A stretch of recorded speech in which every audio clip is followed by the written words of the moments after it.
Kibiashara zaidi. Yes, habari za wakati huu, karibu sana wewe muungwana mwenzetu Jamhuri ya Muungano wa Tanzania. Hii ni Kibiashara Zaidi na ni utaratibu mzuri ambao huwa tuko nao kuhakikisha kwamba tunazungumza masuala mbalimbali yanayohusiana na biashara. Nyuma yangu unalishuhudia soko la bonde la mpunga, sawa bwana, Msasani. Bonde la chakula, bonde la mpunga, Msasani. Nimekuja kupiga story na wafanyabiashara wenzangu. Tunafahamu tuko katika msimu wa sikukuu, tuko mwisho wa mwaka na ni mwezi ambao mara kadhaa kwenye swala la bei kupanda, lakini pia wateja kuongezeka na vitu kama hivyo. Sasa nimekuja hapa ikiwa leo ni kwa mara yangu ya kwanza kupiga nao story, kufahamu hali ya biashara iko kwa namna gani katika soko hili kwa kipindi hiki cha mwisho wa mwaka na msimu wa sikukuu. Langu jina ni John Lawrence Rupokela. Karibu sana. Kibiashara Zaidi. Na kwenda kuungana na katibu wa soko ili kuweza kuzungumza naye. Katibu ili kuweza kufahamu uhalisia uko vipi hasa, tuambie mambo yako vipi. Katibu, shehe wangu, karibu bwana. Katibu, kwema? Kwema, nashukuru bwana. Mimi langu jina ni John Lawrence Rupokela. Jamali Saidi Ayubu. Jamali, katibu wa soko chakula na matunda bonde la mpunga Msasani. Sawa, katibu, natamani kufahamu soko lenu linajumuisha vitu gani? Kidogo tupe kuhusiana na soko lenu. Karibu ukianza kutuelezea soko lenu. Unaona definition ya soko la chakula, kuna samaki, kuna kuku, kuna viazi, viungo vya pilau, kuna ndizi mbichi. Yaani vitu vingi tunauza.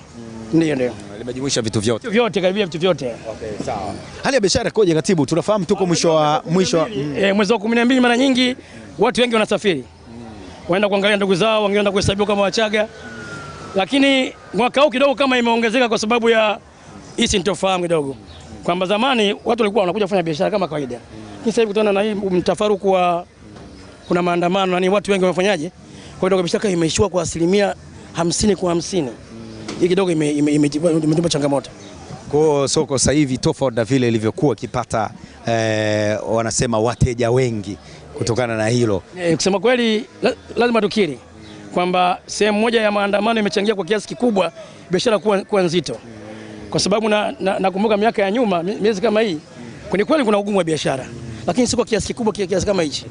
Imezidi sana. Haina shida. Lakini katibu, kuna swala la upandishaji wa bei inapofika mwisho wa mwaka kama hivi na msimu wa sikukuu tunayoshuhudia, unakuta kwenye masoko mengine wafanyabiashara wanapandisha bei na vitu kama hivyo. Hapa hali iko vipi hasa? Unajua tarehe 29 itokea kama ghafla fulani hivi ya maandamano. Wafanyabiashara wakatumia kama advantage kupandisha biashara kwa sababu kwanza haziingii sokoni, ziko chache, wanunuzi wengi. Wanasema low demand, high price. High price, low demand. Ndio? Sasa watu wakauza bidhaa nyingi sana kwa bei kubwa. Sasa hii tulivyoambiwa tarehe 9 Disemba, watu wakawa wamejipanga sasa. Mtu ameweka mchele ndani, ameweka unga, ameweka nini. Sasa ilipokuja siku tarehe 9, vitu vikao vimefanyaje? Vimejaa madukani. Kwa hiyo bei ambazo washidao waongeze, hamna wateja, ikabidi biashara ifanyaje? Kwa mfano sasa hivi ukienda pale Mabibo, kusanya nyanya kidogo imeshuka bei sana. Sababu hakuna wateja, watu wengi wameondoka, watu wameka soko vitu vyao ndani. Kuna wengine wameuko bwana, mimi naona bwana mwaka huu nikapumzika nyumbani. Kwa kidogo biashara naona kama imepungua. Na naamini kwa Christmas hii vitu vitakuwa bei ya chini sana. Kwa na hapa kwenye soko lako na wewe bei zikoje? Bwana, kwa hapa chini biashara bei zile. Asijapanda wala hajashuka. Wanauza nyanya shilingi 2000 kilo, wanauza shilingi 1500 mpaka shilingi 1000 unapata kilo. Yeah. Usimamizi ukoje hasa kwa wafanyabiashara ndani ya soko na uratibu mwingineo mwingi sana? Mpangilio, usimamizi kama viongozi na vitu kama hivyo. Unajua unaongoza watu tofauti. Lakini wazee wetu ambao wametuachia hili soko, tuliwekea utaratibu kama sababu kuna masoko mengine mtu anauza tu viazi. Mimi anauza tu nyanya. Lakini kwa soko hili kwa sababu watu ni yani kwamba ile watu wamekuwa ni wachache, kwa mtu anaamua kuuza nyanya kidogo, viazi kidogo, karanga ili apate nini? Apate kwa 200. Lakini masoko mengine mtu akiuza viazi peke yake anapata hela. Lakini kwa jinsi kidogo inakuwa ngumu, ndio maana tunachanganya mazingira ya biashara. Kibiashara Zaidi. Ndugu yangu kwema? Kwema, vipi hali? Salama kabisa. Mimi naitwa John Rupokela, na wewe ndugu yangu? Mimi naitwa Bakari Saidi. Bakari Saidi, wewe ni mfanyabiashara ndugu yangu au ndo wale kwenye masoko wanaitwa madalali? Mimi ni mfanyabiashara wa ndizi hapo. Hongera sana kwa biashara na pole. Na nashukuru Mwenyezi Mungu. Hali ya biashara ya ndizi kwa soko hili ikoje? Naona mzigo kama umeenda hivi. Mzigo huu kwa sababu ulikuwa tunamalizia takia juzi, ulikuwa gari bado alikuwa hazijaingia kwa sababu nasumbuka kidogo. Kwa hiyo biashara ni nzuri au biashara ni mbaya? Hali biashara sio mbaya na wala biashara ipo kati kwa kati. Tunashukuru Mwenyezi Mungu, tunapata riziki, watoto wanakula, watoto wanaenda shule, basi ndio cha kushukuru Mwenyezi Mungu.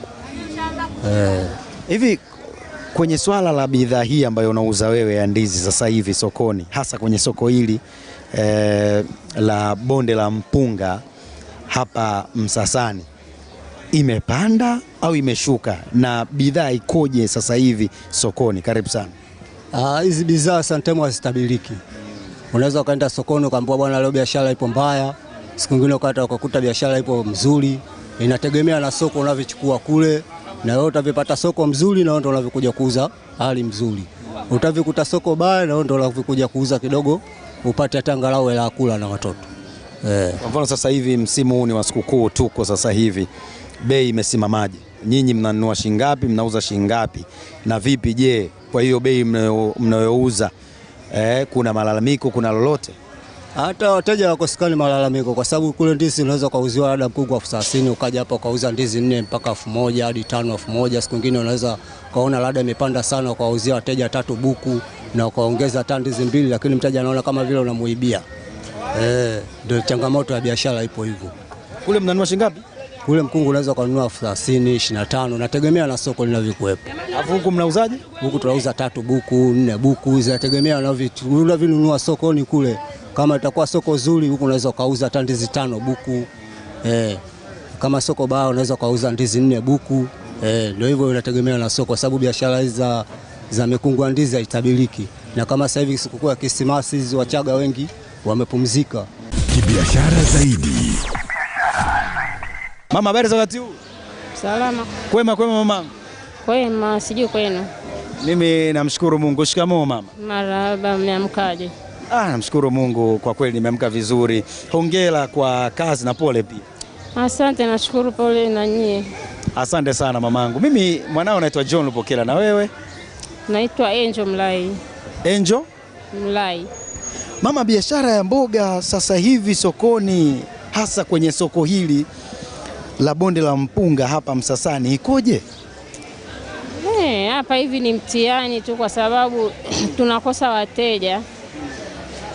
Kwa sababu ukiangalia hata soko lenyewe hili, japo wamejitahidi wakafikisha nusu, lakini bado nusu nyingine sasa ndio kwenye udongo, huko kwingine ndio wamesakafia, lakini sehemu nyingine ndio kama hivi. Sasa inakuwa kwamba sio hali nzuri kama hii. Inatakiwa angalau itengenezwe na upande mwingine huu. Yaani kwamba changamoto ni kwenye miundombinu. Inabidi ifanywe nini? Ifanyiwe kazi, angalau warekebishe huku, kukae sasa na sehemu nyingine, kwa sababu wametengeneza nusu na nusu akaacha. Hata wewe huwezi ukajenga nyumba ukatengeneza vyumba vingine na vyumba vingine uache, tena unaacha sebuleni kabisa, na inakuwa kwamba sio. Tuko kwenye msimu wa sikukuu huu mamangu, pengine hali ya biashara ya mboga sasa hivi sokoni ikoje? Yaani kwamba ununuzi wake uko vipi? Umepanda, umeshuka, bei zake zikoje? Na vipi kuhusiana na wateja hasa? Bei kusema kweli sasa hivi zimepanda bei. Na tukinunua huko tukileta huku ndio kama mtihani hivi, unakuta kwamba wateja hamna. Ndio kama unavyoniona hivi nachambua ile mboga ya jana. Kwa hiyo unakuta kwamba wateja hamna. Ila tunajitahidi tu, kwa sababu ni kitu ambacho tumeshakizoea. Inabidi tu tufanye vile. Wanasema mwisho wa mwaka watu wanakula nyama, mboga tena ndio basi. Hapana, sio kweli. Sio kweli. Kwa nini? Kwanza hela sasa hivi hamna. Ukisema kwamba wanakula tu nyama zenyewe zimepanda bei, hizo nani atakaingia humo? Wataingia wenye hela yao, lakini mtu ambaye hana hela hawezi kuingia mle, lazima ataingia tu kwenye mboga ya majani. Sema kwamba ndio inapouzwa bei sasa hivi, hata wenyewe ambao unawauzia wanashindwa wanunueje, kwa sababu wakinunua hata fungu moja aliwatoshi. Kwani sasa hivi shilingi ngapi mboga? Kwa hapa hivi kuna mabei tofauti, kwa sababu wengine wanauza 700, wengine 1000, wengine 500. Kwa hiyo kila mtu na bei yake wanavyouza. Wateja wanalalamika bwana, bei kubwa. Kupandishia mpaka mboga za majani. Ni kutokana na vile tulivyopandishiwa. Kibiashara zaidi. Mwanangu kabisa Esther John, mimi John Lupokela. Unaitwa John? Mwanangu. Poa. Ngoja niamkie sasa. Shikamoo baba. Marahaba, ujambo mwanangu? Sijambo. Biashara inaendaje hapa sokoni mwanangu? Hamna biashara siku hizi. Vitu vinauza tu, hamna kitu siku hizi. Kwa nini? Maisha magumu. Hela hamna. Hela hamna. Sasa tatizo ni wateja hawaji au tatizo bei imepandisha? Wateja hawaji tena na bei ziko juu, yani hatuelewi hapo. Kwani ninyi sasa hivi mnanunua shilingi ngapi bidhaa na mkileta sokoni bidhaa mnaiuzaje? Kuna mtu naenda unakuta vitu vimeshuka, kuna mtu unakuta vitu vimepanda, yani vitu havieleweki. Yani ukifika watu wameshazoea bei rahisi, unajua? Yani ukipandisha wanakimbia. Alafu sasa wakishakimbia vitu vinaoza, vinaharibika. Nakuta mambo hayako sawa. Kwa mfano hapa katika vitu unavyoviuza, wewe vitu gani umepandisha bei? Kama cabbage alikuwa tunauza 2000, 2500, lakini siku hizi 4000, 3500, lakini ukiwaambia 3500 hawanunui. 4000 ndio kabisa wanakimbia. Hivi nyanya nilisikia bwana, na zenyewe kuna masoko ukienda unatamani kulia. Soko lenu ninyi ilikoje? Na unaweza kunionyesha mfano wa mauzo? Kama vipi?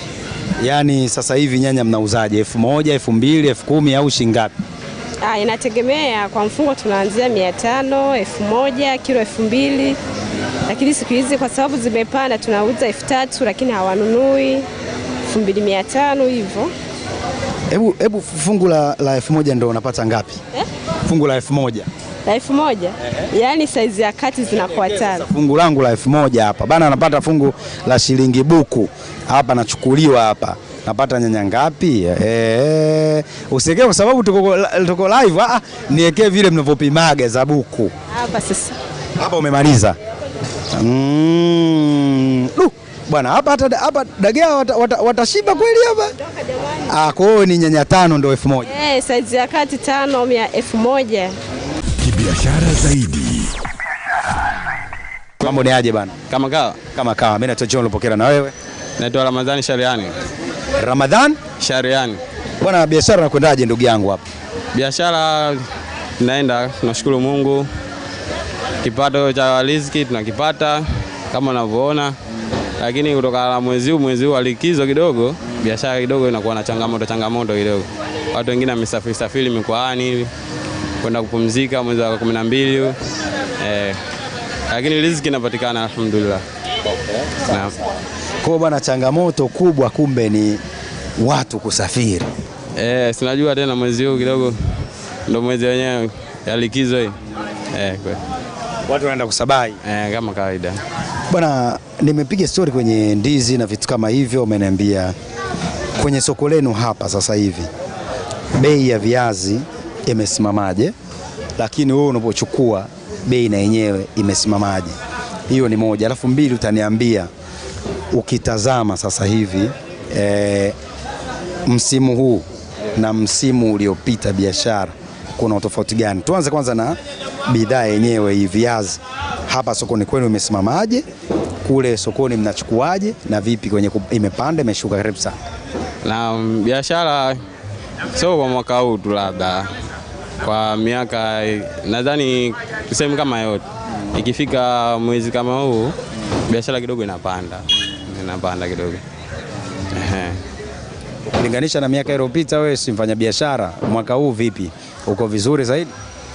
Mwaka huu sio vizuri sana kutokana na vurugushani.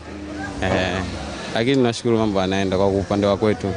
Sasa bei ikoje sasa hivi? Yaani kwamba ukienda sokoni kule nyinyi mnachukua shilingi ngapi, au hapa mnauzaje sasa hivi bei yake ilivyosimama?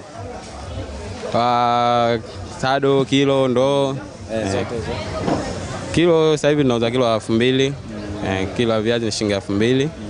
Bei awali hapo ilikuwa ni shilingi 1500.